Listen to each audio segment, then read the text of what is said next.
All right, guys, Automedics Garage back today. We have not had a video on Mrs Automedics Excursion here in a while. This is working on our own personal stuff, and as you can see, I am not in normal shop attire. I probably ought to go put tennis shoes on before I drop something on my foot. But what's been going on with the Excursion? Not really a whole lot. We threw the 05 to 07 20s on it that I got. Those were actually going to be for the 6.0 race truck, but Mrs Automedics talked me into putting them on here, and I'm pretty sure they're staying because she likes how they look, and they do look good on the truck. I will say that. Not to mention they had a set of these Toyo AT3s that are in excellent shape. This one had a little bit of chewed upness to it because the truck that these came off of was in a wreck. But anyways, we're running, I think they're 1.5 inch spacers to get those to fit on here because you know the offset's different. But what we are doing today is I'm finally putting on a box of parts I've had sitting on the shelf for this for a while that it is needed. It's got some leaky up pipes, and of course the Ebpv valve is leaking some oil like always. They got a wicked wheel for it and the high flow outlet. So we're gonna do all that today on here because we're going to the lake soon and I'd like to have it done. All right, before we got so rudely interrupted by a phone call asking me if I wanted to sell my property, I'm so sick of that crap. First things first, you can either A, cut the bolts depending on how bad they are. I'm gonna try to back these off. A lot of times I just cut them with the side grinder, but you got a 10mm bolt head, you got a 13mm nut. You're gonna back those off, and then we're gonna set this back down on the floor, and then everything else will be done up top until it is pretty much finished, and you put these bolts in last. Makes it a lot easier mating up to the turbo. So I'm gonna get those busted loose, and then we'll be up top doing the rest. All right, so we are all tore down, about 45 minutes to get to this point, give or take, but I ain't rushing around. I'm kind of enjoying it. It's on my own vehicle. Been waiting around to do this for a while, so we do have some oil down here in the valley, and it looks like the drain on the back of the block is stopped up. So I'm guessing some of that was coming from the Ebp valve, probably. We'll see about what else it was. I'm gonna clean it all up in here real good before we put it back together. So, up pipes were very worn. See, we had soot blowing here, and this one just fell right out of where your donut is up in there, which that's what gets worn right there. It's kind of a poor design. That's why going with the bellow is so much better. So now I'm gonna go on and swap out the wicked wheel and do some cleaning, and we'll get the new pedestal put in and get the new up pipes thrown in. You can only put it in with the passenger side pipe on, and then you bolt the driver's side up in there because you can't get them in there put together like that. It just don't fit. So let me get busy doing that. I'll show y'all pulling this off and throwing the wicked wheel on, and we'll get her back together. I'm looking forward to having this done. All right, we pulled our wastegate off. It's two 10mm. It sits in here like this.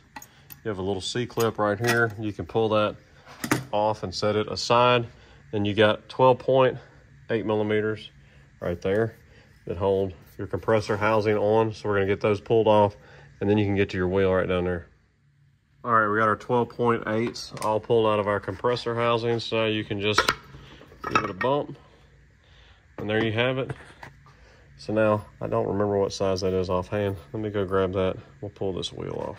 All right, there's the old wheel. There's your wicked wheel. Basically what came on an OBS is what it is. So you got to be able to hold the hot side. So we're gonna go on and pull this outlet off because it's getting replaced with the high flow anyways. Put a rag around there and hold it so you can back this side off. 5/8 socket is what gets your wheel off. Just take your rag and stuff it up in here on your hot side wheel. Don't jab your fingers up in there because you're gonna find out how you nip the end of them off. But just take the rag and stuff it up in there. Back your wheel off like that.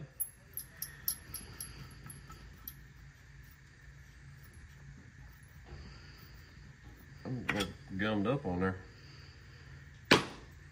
Take your new one.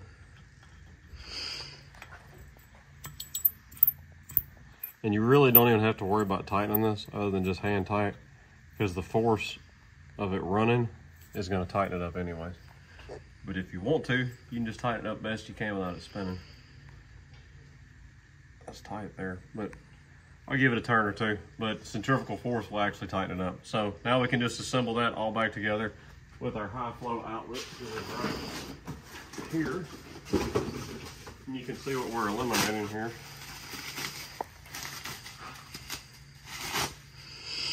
So basically we're going from this one with the valve, which even when it's open, I mean, is it really restrictive? Probably not that much, but it is something in the airflow. And we're going to this with nothing in it. And then the other benefit of going to this is the deleted pedal still has none of this valve here. So you don't have this in the front. I'll just set them side by side. That's the difference in the two right there. Doesn't have the electronic portion in the front. Doesn't have the valve here, which you can tell this has been leaking. Has our turbo seals been leaking and maybe O-rings on the bottom too? Yeah, probably. But what we're doing is we're resealing all this. We're eliminating that oil leak. We've eliminated an air restriction. We put the better wheel in here. And we got bellowed up pipes that aren't leaking. So are you really gonna feel this big time? No, probably not. But I think you probably feel like the truck runs a little bit better. So let me put this back together and we'll start doing up pipes. I did a little redneck polishing. Got a little carried away cleaning up, and it just started looking better, so I kept doing it. All right, new Wicked wheel is in. Clean this up, and high flow outlet is on. So now we're gonna, I got some cleanup to do up there now in the valley, and then we can put our pedestal on, and then I can start cleaning up the other parts that go back on along with the up pipes. So let me go do some more cleaning. I did the best I could with what I had to work with. I had 2 cans of brake cleaner on the shelf. Didn't realize it. This is after hours. I'm not driving to go get any. So I'm not getting any deliveries right now. But anyways, that's way cleaner, way better than it was. Got our new Ford OEM O-rings there. We got deleted pedestal here. Always double check this plug. I did a job one time, plug was loose. Truck did not run very long till the plug came out, and of course it does not take very long to pump most of your oil out of that hole, and this is a lot of fun trying to put that plug in after this is all assembled. Got our bolts cleaned up on the wire brush, ready to go in, so I'm going to set that in there. We'll get these torqued, we'll set our O-rings, well, we'll get that torqued, we'll get our up pipes in, and then we'll put our O-rings there and get ready to put the turbo in, and I'll catch up with y'all then. All right, our up pipes are just sitting in place. They are tightened up to the Y, but they're just sitting on there on the manifolds. I'm gonna leave it that way. One thing that's worth noting and checking while you're doing this, so this stud right here has this on it for that fuel line. This part right here will eventually rub a hole through that fuel line right there where it goes around it because of vibration. And you can feel a little groove more in that one. So what I usually do is never put it back on. So I removed it while I'm doing this because I don't want to deal with having that on the side of the road because it pours diesel out the back of the valley when that leaks. So, all right, up pipes are in, down pipe is tightened up. Up pipes are tightened to the turbo and to the manifold. All I did was snug the turbo bolts up, and the only reason I do that until the up pipes are done is in case you have to deal with moving the turbo around just slightly to get the up pipes to fit right. So now I'm going to torque it to 35 foot-pounds. Ford says 18, International says 35. Always use the 35 foot-pound, it works just fine. So we're going to do that. I got the spider cleaned up and ready to go back on. So once I torque that, we'll throw the spider on. Everything else is pretty much just plug and play. And then pretty much have this job knocked out. I got a cleaner air filter. But other than that, we should be good to go. All right, we are all together. You notice the wastegate solenoid is not there. All the lines were crap. I basically just deleted it. I plugged the port right down there on the spider, and I plugged the port on the air intake. So basically now, it's gonna rely on nothing but the spring pressure in the wastegate to relieve pressure. And there's nothing wrong with that. It's set relatively low being stock to begin with.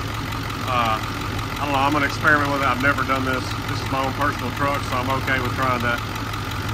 So it's all together. I'm gonna take it for a drive and let's see what happens. All right, so I've been driving it for about 10 minutes now. She definitely pulls better, and there's no more squealing from the up pipes anymore.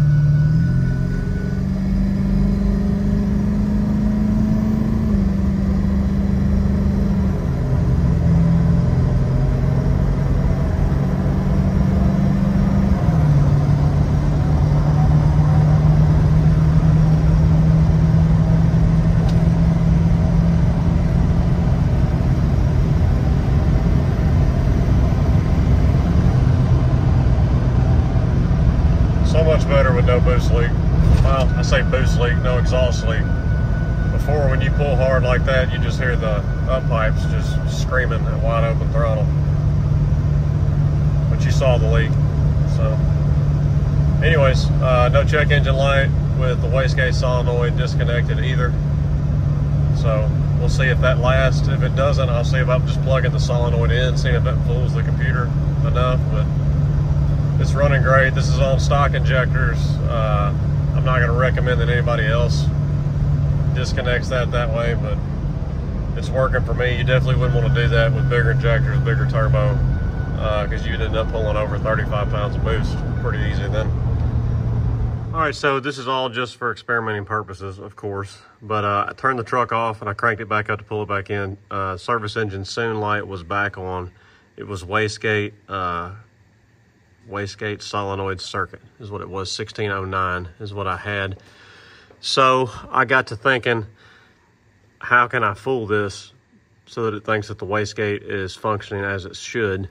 Just plugging it in didn't work, so plugging it in and leaving the green line to your air intake there makes it think that everything is fine and dandy. Your wastegate is going to hold a little bit longer because this usually starts opening around 7 to 8 around that PSI and dumping pressure. So you're going to be making more boost without that hooked up. Now, like I said, don't try this. This is just for me testing. Definitely don't do it if you have bigger turbo or bigger injectors, because you could start throwing a whole lot more boost at this than you really want to.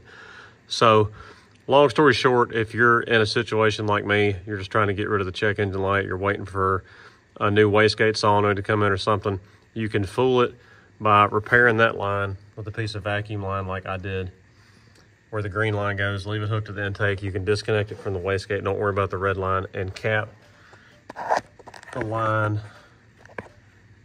that one right there, it goes to the spider down there. And yes, that is a hose with a bolt in it, because I had one cap that would fit and it was too loose and it kept blowing it off. So anyways, just like I said, experimenting with this. And the main reason I was wanting to kind of experiment with this, because my truck out there has the Turbo Master wastegate on it. So that wastegate solenoid serves no purpose, because it's not opening or closing the wastegate based on that at all anymore.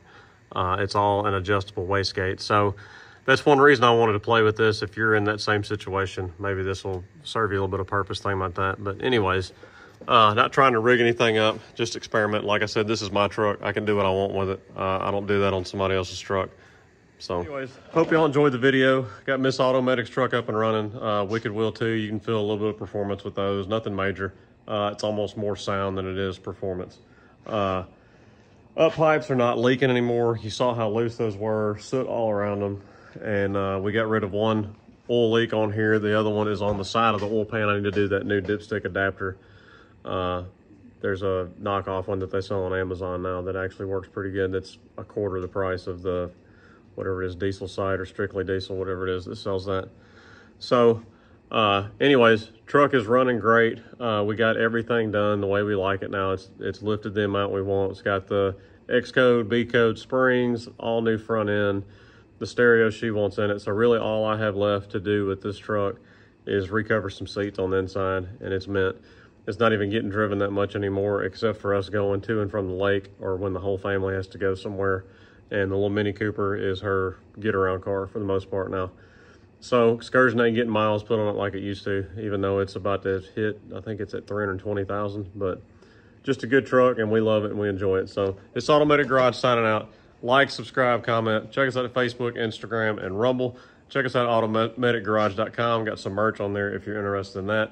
If this channel has helped you out, or you just want to help support content on this channel, go check out our Patreon. We'd appreciate that. There's some exclusive behind-the-scenes content of stuff that we can't normally put on YouTube on there. Plus, we do a monthly giveaway. So this is Automatic Garage signing out. We appreciate y'all, and we'll holler at you later.